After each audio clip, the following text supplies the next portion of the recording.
Can the Cleveland Browns add not one, but two top receivers in the 2026 NFL draft? It is draft season, and we are talking wide receiver specifically. There are so many names on this list, Noah, quite a few that I want, frankly.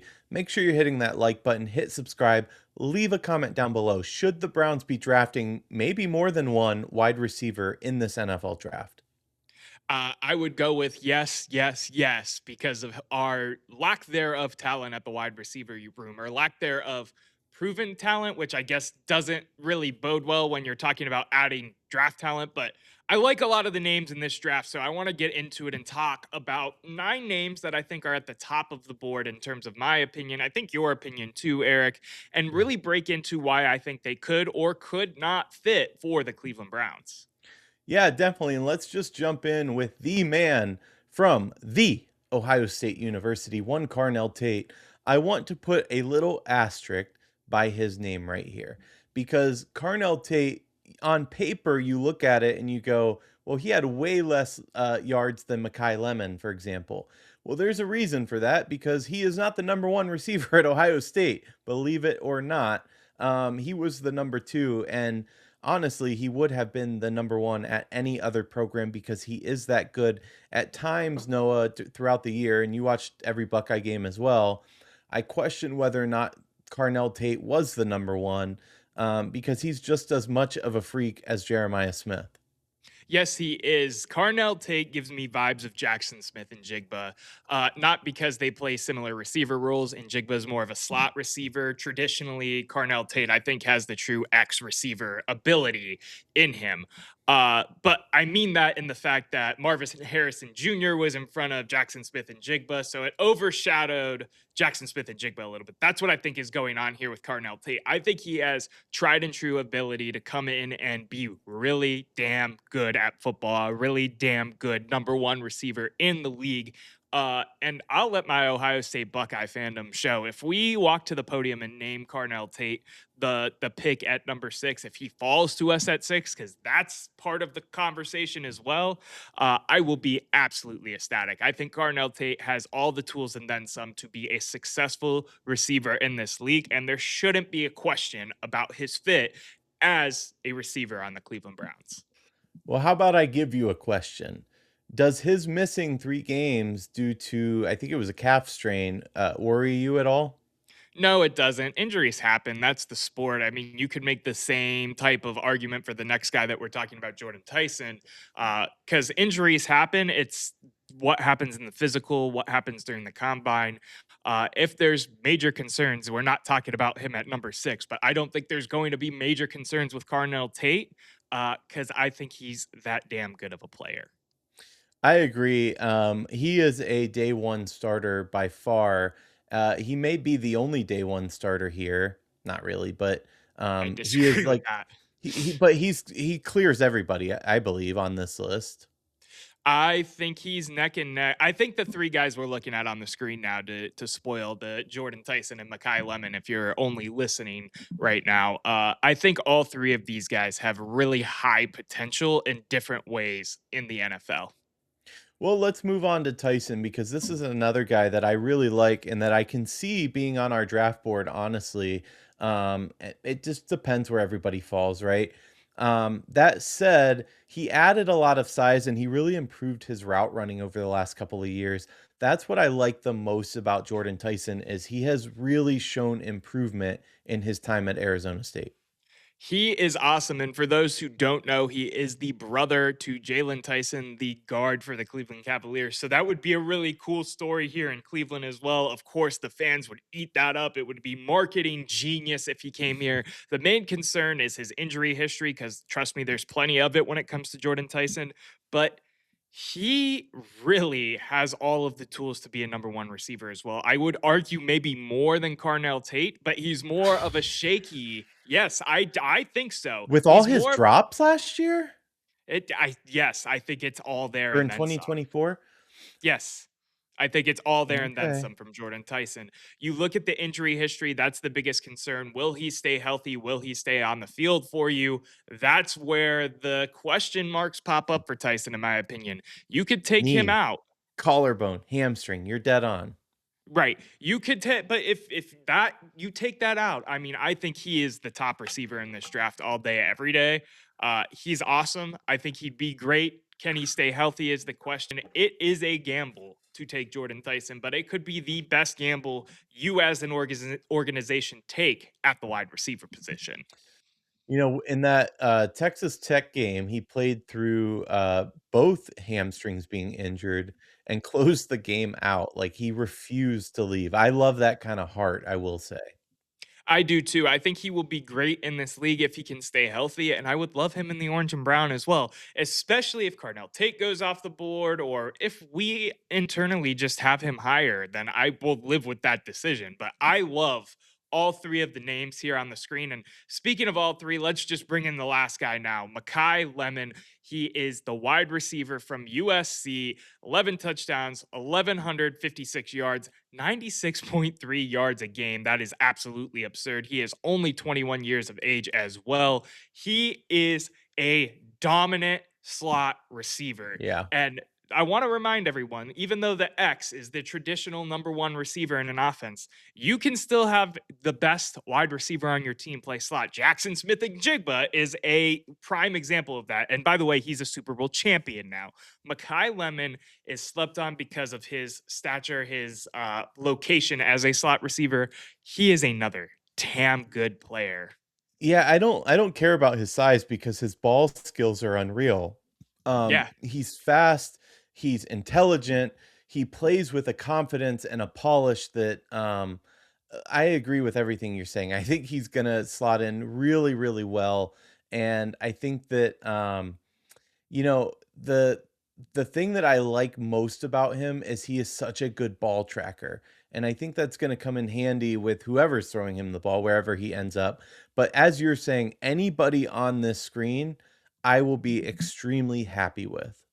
Yeah. And, you want to look at Makai Lemon a little bit too. He isn't the best, I think, stature fit, I guess is the way to say for the Browns because he isn't a big receiver. We typically have these smaller receivers already, but when you're talking about the talent that this kid has at the end of the day, you go and grab talent and you figure out the fit later. That's how the And he's a draft ball works. hunter. Like, it doesn't Yeah. bother me. Small size doesn't bother me if he can go up and grab it.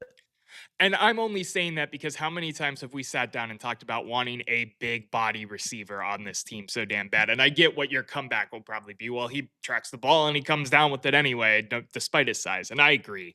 I'm just playing a little devil's advocate here, comparing him to Carnell Tate and Jordyn Tyson. Real quick, I know we want to move on to some of the later first round, second, third round guys. But if you were walking to the podium, all three guys are available at number 6. Which one are you taking right now? Uh, I'm taking Carnell Tate. You're taking Carnell Tate just First of because of all, the Buckeye or because you think he is the best out of the three? both. You got to remember a couple things. Number one, if you think Jordan Tyson's better, that's fine. I disagree, but that's fine. That injury history is not fine. I'm just not taking a risk there. I think Makai Lemon is a very good option. I would be happy with either one of those two, Carnell Tate or Makai Lemon. The thing about Carnell Tate, though, he showed up even though he was the number two.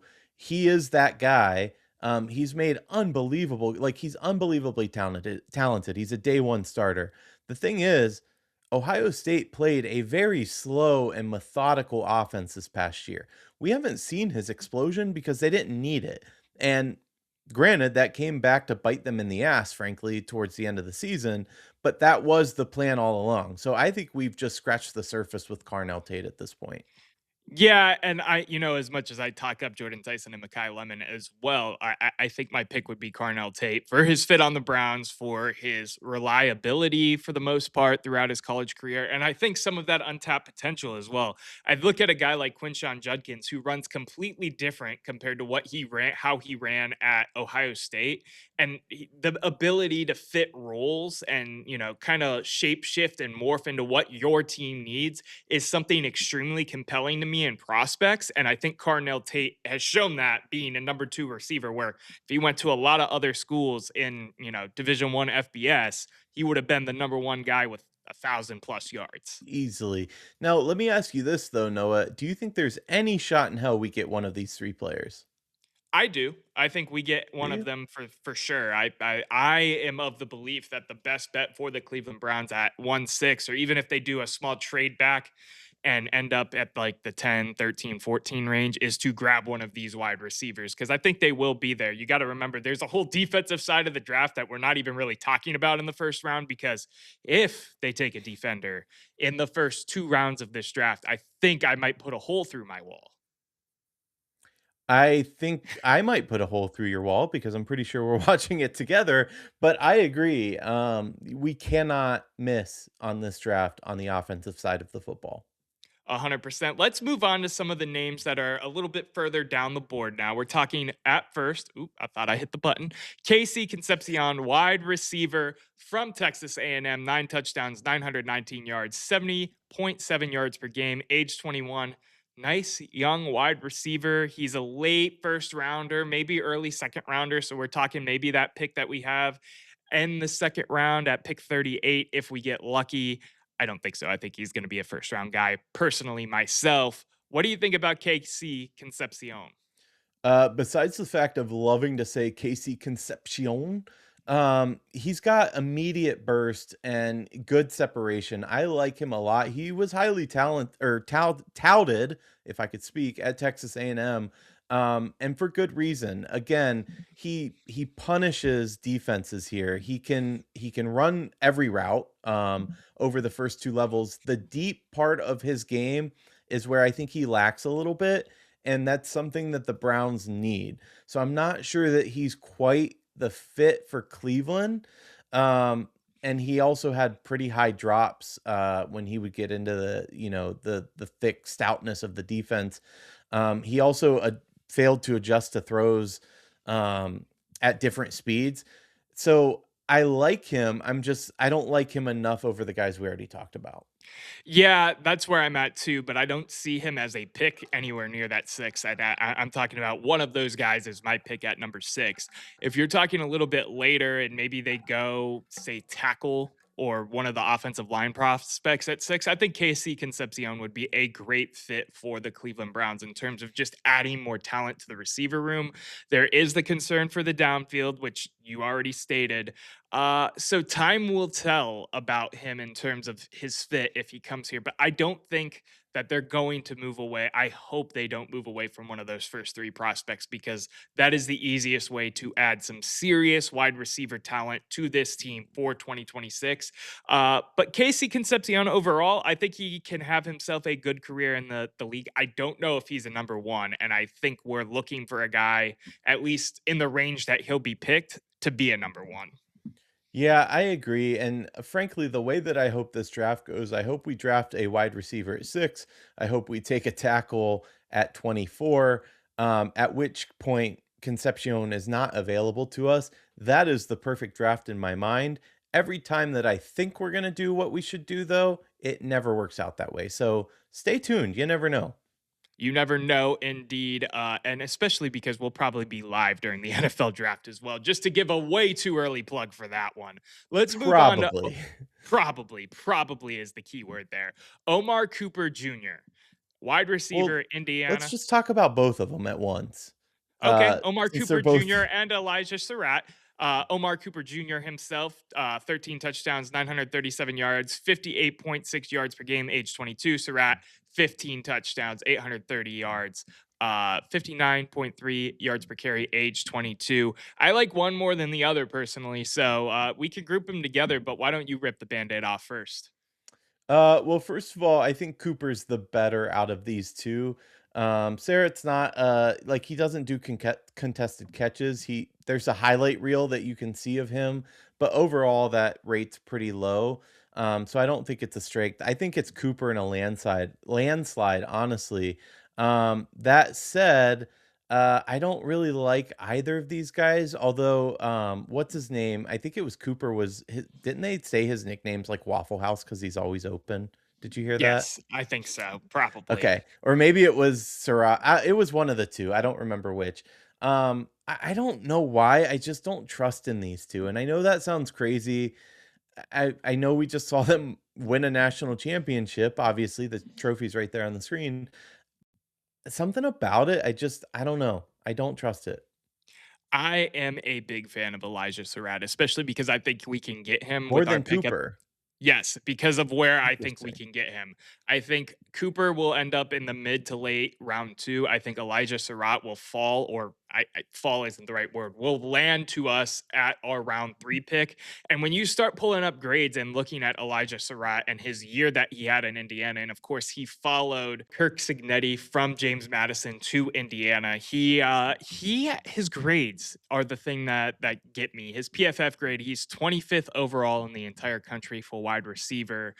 His receiving grade solely is 30th overall, so there's a little bit of a different there. But he has been great. You talk about the highlight reel of him being able to get 50-50 balls. I like that ability from him and the ability to continue to grow on that. As a third round wide receiver that you're hoping that will eventually grow into a third option type of guy for you, in my opinion. So you're thinking like Tate, Judy, Surratt. I think that would be really, really, really intriguing as a wide receiver core if you can get those guys to fall into those roles. I actually like the next guy on our list much more than these two. Well, that's fair. He is a little bit higher up on the board, but let's talk about Denzel Boston. Yeah, so Denzel Boston is another guy with elite ball skills. I think Puka Nakua is probably the comparison that makes sense. That's bold, don't get me wrong. I'm not saying he's going to be Puka immediately. But that's who I kind of picture Denzel Boston in the mold of. He has good acceleration. He plays faster than the speed that like his time would suggest. He's a big bodied target. He plays to his size. Like this is a pick that I would be very happy with. Yeah, this is a guy that would fall in that pick 24 to pick 38 range. So our second first rounder or our first or only second rounder. He has some pros, he has some cons. I'm just not high on him. And I think it's more so me falling in love with the position of taking a guy at 6 so much. I think there's tons of upside there. He was the lead receiver, of course, for Washington. So you would hope that he would be able to slot in and maybe be a lead receiver for the Cleveland Browns if we took him at, say, 24 or 38. But to me, I'm more in love for the Browns specifically because this is a majority about the Browns at the end of the day, with them taking one of the top 3 names and then coming back around for like Elijah Surratt, for example, Hear and me round out. 3. Go ahead. Hear me out. Pick 6, Carnell Tate. Pick 24, Denzel Boston. Hold Uh, on. We pay for the guys we talked about in free agency for the O line. I don't know. I mean, you think about some of those guard, and you guys should go check out our draft video on the O line after this one as well. But, there's 2 guard prospects in that second round range that could be day one starters, I think, for this team, too. So maybe, I mean, double wide receiver to really just put a shot, a steroid into the wide receiver room could be fun for sure. I just wish, and again, like you said, go check out those draft or those O line videos if you want to talk the beef eaters a little more. I just wish there were some more guys in free agency at left tackle instead of right tackle. Yeah, well, that's how that typically plays out. Let's talk Jacoby Lane, who is another second to third round wide receiver in the same realm of Elijah Surratt and Omar Cooper Jr. I think he could be an intriguing addition if you're going to add, in my theory, of a guy at 6, O line at 24, a guy in the third round. He had 4 touchdowns, 745 yards, 67.7 yards per game, and he's still only 21 as well coming out of USC. He is a Trojan. What do you think of Jacoby Lane? I like parts of him. The thing that worries me a little bit is that his size. He's 6'4", but he's only 196 pounds. And to put that in perspective, T. Higgins coming into the league had 20 pounds on him. So I feel like he needs to build his body up a bit more for the next level. That's a small guy at that height. That said, I do like Jacoby. I think that he has better hands and body awareness in contested catches than like Keon Coleman as an example, which we just talked about in our last video. So I think he's a good guy. I just his body and his lack of size scares me a little bit. Lack of Yeah, and you're talking ball. second to third. Yeah, he needs to bulk for sure. You're talking second to third round, so you're talking more of a project probably than a right away plug him in, be your X, or plug him in to be your third receiver. Every down. He does need to put weight on. He is very thin for his frame. Uh, but he had some good moments at USC, and I think taking on a project guy who maybe isn't going to eat up snaps right away. Maybe you move on from a Jerry Judy and free up more room later on for him to then come up after, like, say, a year of development. Obviously, he'll get some play time as a rookie. That you'll do rotations and whatnot.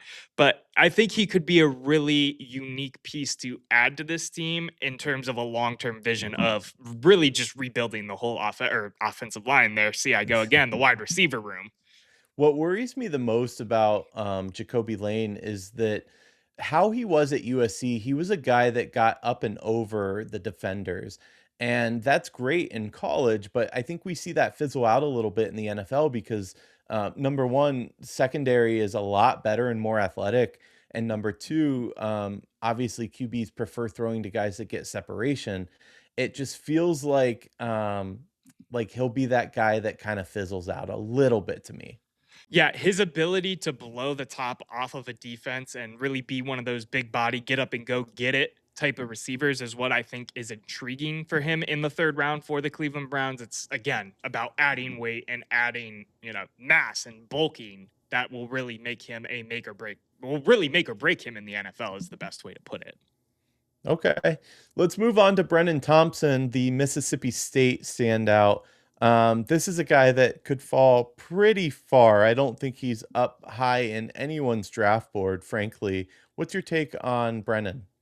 I pulled Brennan for this video, and by pulled, I mean thank you for making the graphic on a name that I put on the for us for this video because I think he's an intriguing option. He had some shaky early time in his NFL or in his college career, excuse me. He went to Texas, he was at Oklahoma, finally had a breakout with Mississippi State, 6 touchdowns, 1,054 yards, 81.1 yards per game. He's only 22 years of age. I think there's going to be some development here. He could fall as far as to the fifth round, but the ability that he showed at Mississippi State intrigues me as a guy to come around as you're starting to get to these later rounds of the draft and try to grab as a developmental piece, a guy that maybe can boom for you in the long term. He's just an intriguing prospect to me. Yeah, I don't disagree. He was kind of stuck in a crowded depth chart when he was a sophomore, and then that move to Mississippi State. That 1,000 yards plus 1,054 or 64, something like that. Yeah. 54. It's right there on the screen. I believe that broke the Mississippi State record, if I'm not single season record, if I'm not mistaken. I think it did. I think you're correct in that. And, he is a smaller wide receiver. He is only 5'9". He is 170 pounds. So you're talking about a speedster, a smaller guy, but we're talking about adding guys Four later three in the speed. draft. Yeah. Yeah, 4.3 speed, can be a speedy kind of guy. Maybe could even be good on some of those end around plays that you do see in the NFL just because of the speed. He's just an intriguing prospect for me that I wanted to put on people's radars and not just talk about all of the same 6, 7, 8 guys that everybody is going to be talking about. Because I could see him making sense as a fourth or fifth round option for the Cleveland Browns. Maybe, well, I don't want to say third because we only have one pick. A fourth or fifth round option for the Cleveland Browns for sure. You know who he reminds me of, Noah? Who's that? Who was the smaller Browns receiver that was super quick? Which one? I feel like we had a ton of those and none of them panned out. He didn't pan out, but now I'm blanking on who that would have been. Are you Um, talking about the guy from Florida that dropped the ball? No, he was a little bit taller. I don't know who you're talking about. How long ago? I don't either. I guess it doesn't matter. Fair enough. Fair enough. Let us know in the comments who you think Erik is talking about because I'll figure it there's out by then. yeah, well, maybe they'll guess right and we can like Venmo them $5 or something like that. There, I put it out there. I'll Venmo you $5 if you guess the wide receiver Erik was thinking about correctly. That works. Noah will Venmo you if you get it right. On that note, Do you have anything else before we get out of here, Noah? Nah, everybody have a safe rest of your weekend. If you're a lucky individual like myself that gets off on President's Day, enjoy your long weekend like I will at home while you guys are all at work. Everybody have a great rest of your weekend, and we will talk to you on Monday about more of the Cleveland sports happenings out there in the world. The debate never ends, but the show does for now. We'll see you next time.